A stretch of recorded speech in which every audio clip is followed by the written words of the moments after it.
Hello and a very warm welcome to all the viewers of 3.0 TV. This is Shikha Singh. Apparently, Web3 is believed to be the future of the gaming industry, where pixels meet profits and ownership gets a blockchain upgrade. Web3 Gaming is poised for a transformative growth with AI and VR technologies promising more personalized and immersive gaming experiences. It will be interesting to get the perspective on industry and the technological shift taking place in the industry. We have invited a very special guest with us, Mr. Dhrupad, to provide us his perspective on Web3 gaming and the future prospect it holds. Welcome to 3.0 TV, sir. Thank you for having me here. But before we start this interactive session, here's a report that will give a sense of the developments taking place in the Web3 gaming industry lately. Blockchain gaming has become the most influential sector in the decentralized application industry, with an average dominance of 34% across the industry. In 2024, the sector attracted the highest number of unique active wallets, reaching 1.1 million daily. Wax consistently held the top spot in UAW, while Polygon climbed to third place due to strategic partnerships and the new Wiz $10 million grant program for Web3 Games.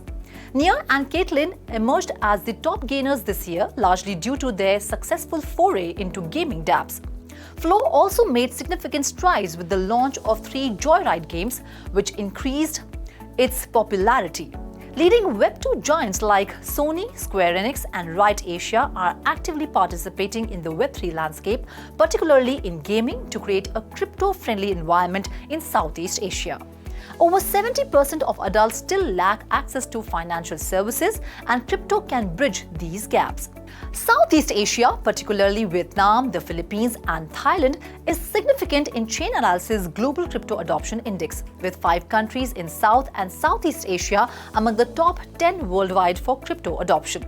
Thailand and Singapore are leading the way in blockchain adoption, with Thailand's commitment to innovation and Singapore's investment in local fintech solutions. However, the region remains fragmented in its regulatory approach, highlighting the challenges and opportunities in the region's journey towards adopting and regulating Web3 technologies. So Asia is indeed becoming a hub for Web3 gaming, and according to a recent report by Emergent, India has one of the largest Web3 ecosystems globally. So my first question to you, sir, is what is the future of Web3 games in India? That's a lovely question, Shikha. And thank you for having me and asking this question.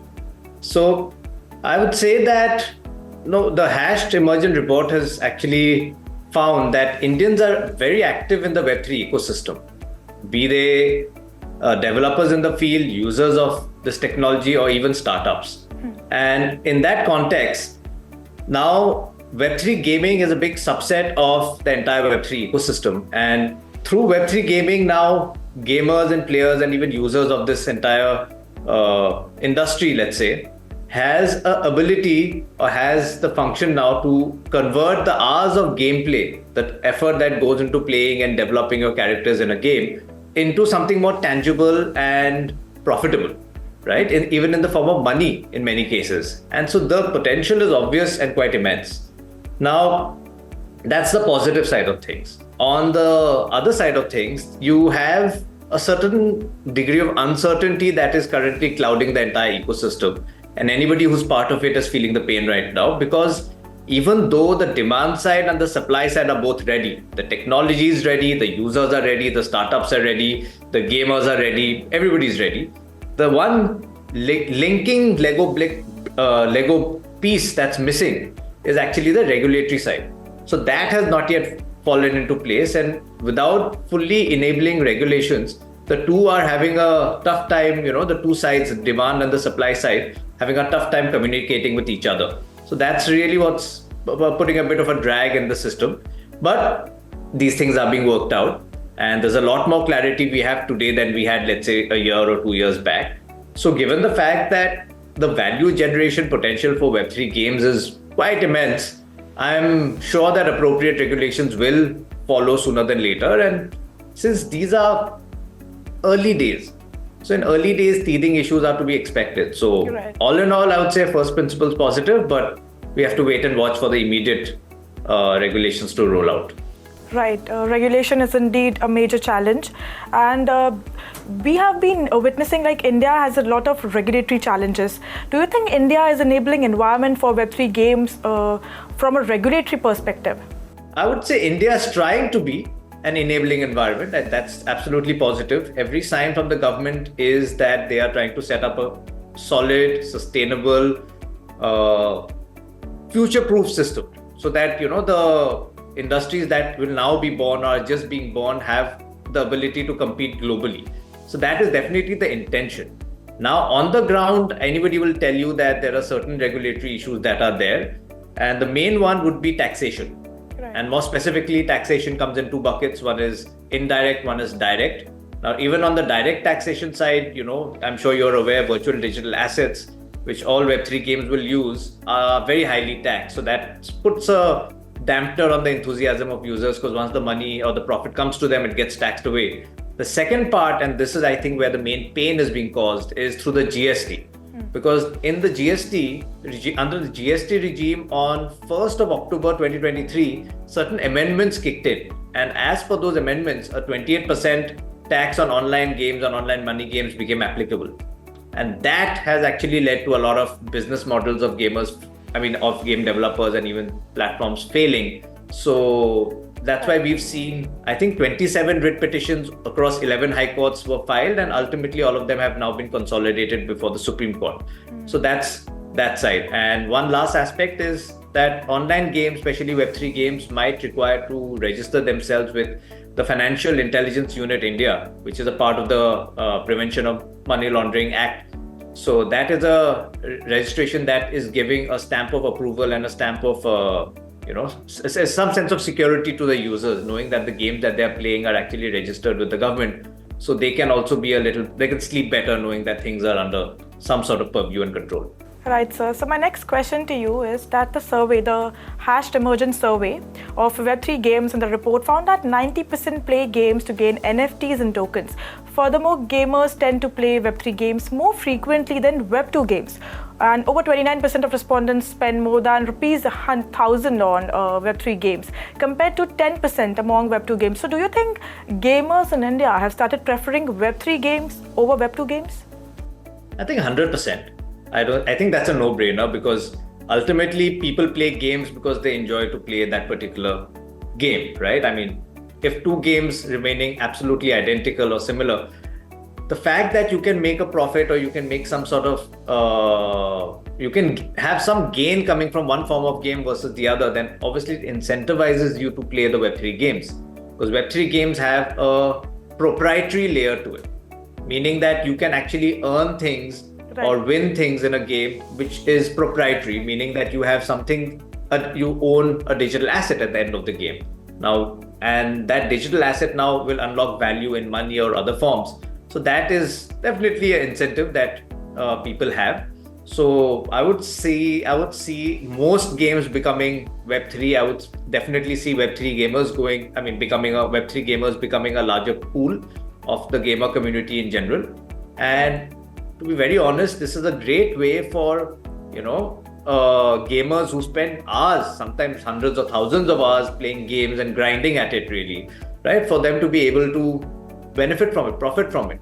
So there's a massive incentive at play here. So I'm pretty sure that this is, not only is this true, but this gap is only going to increase with time. Right, sir. So my next question to you is, what factors could act as a catalyst for Web3 gaming to, pick up steam? Okay. So I think we'll need a multitude of factors, but let me just, cherry pick few that I think are the most prominent ones. So the fundamentals to make Web3 gaming a success are already in place. We know that the market side and the demand side and the supply side are already there. And what we really need now is an enabling environment, right, regulatorily speaking. So that's the first thing. The second thing I think we require is certain technological upgrades that allow users to onboard themselves into the Web3 ecosystem in a much more smoother way. Right. Those are the two broad things. And if once they fall into place, I think it's not going to be much of a problem for anyone really. And then you'll see a new wave or a new kind of new heights being scaled in this industry. And if I have to give one from a technical perspective, I think the concept of account abstraction would be important here, because that will allow people to enter the Web3 ecosystem using their Google or Apple or Facebook accounts. Right. So that will be a big part of it. So my next question to you, sir, is the play-to-earn gaming industry is evolving with new developments rapidly entering the space. So what is the future of play-to-earn, and will it be different from play-to-own? I would say they'd be the same. I would say play-to-earn and play-to-own are two parts of the same coin. They fall in the same bucket. Ultimately, they are both online money games. So that's what the GST laws will categorize you as. A game that is, so you have online games which don't have a money component or a value component, and then you have online money games. So all Web3 games will come into the online money games because they have a token, and that token has value. These are so that's the reason why I feel that online money games is the way that Web3 will unfold. And because these developments are so fast, right? So the regulators are also having a tough time kind of keeping up.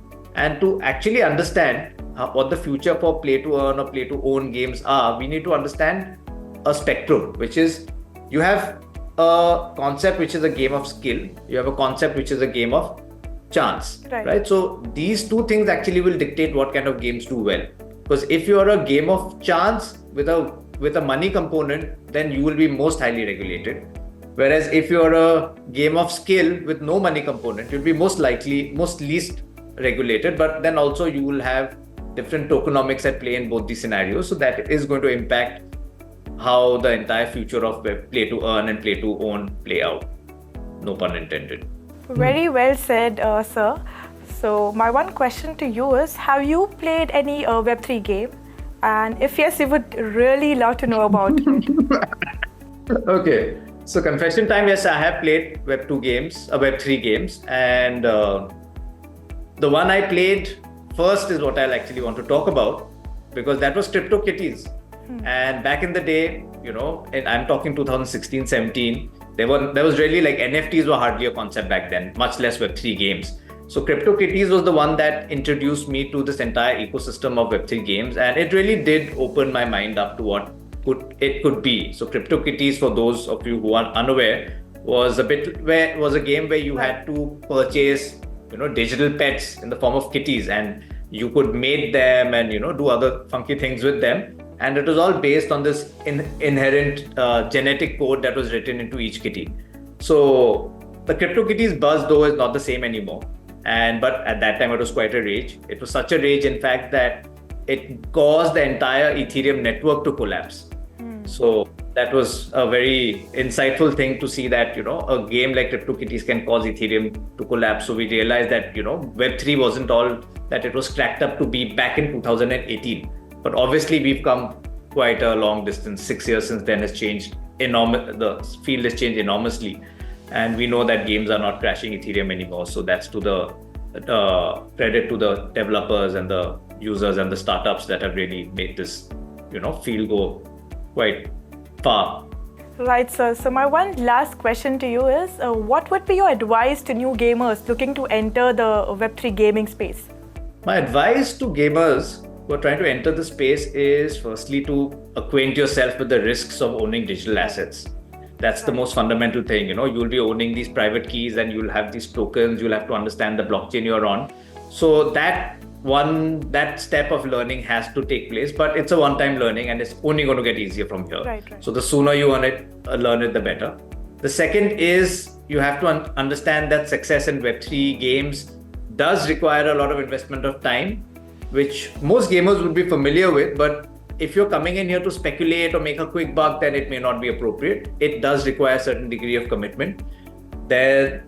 Allied to that point, I would say do not think of this as a job, even though we tend to say play to earn, but it's not a replacement for gainful employment, right? But even though that is the direction that the industry is moving in, they do want to make sure that gamers have gaming as a full-time career. And lastly, I would say these games are meant to bring joy into the world. That's why we are all gaming. That's why these games are created. So have fun. Like, please have fun with these games. Know that these are the early days and there's lots to do. Engage yourself with the community, make suggestions, make yourself useful, find your peers.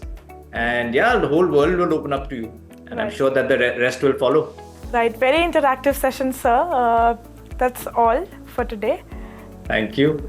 Well, that's all in today's special segment. We will keep you updating with more such interesting updates. Until then, keep watching 3.TV. Do like, share, and subscribe to our YouTube channel. Do press the bell icon for more such updates and keep watching 3.TV.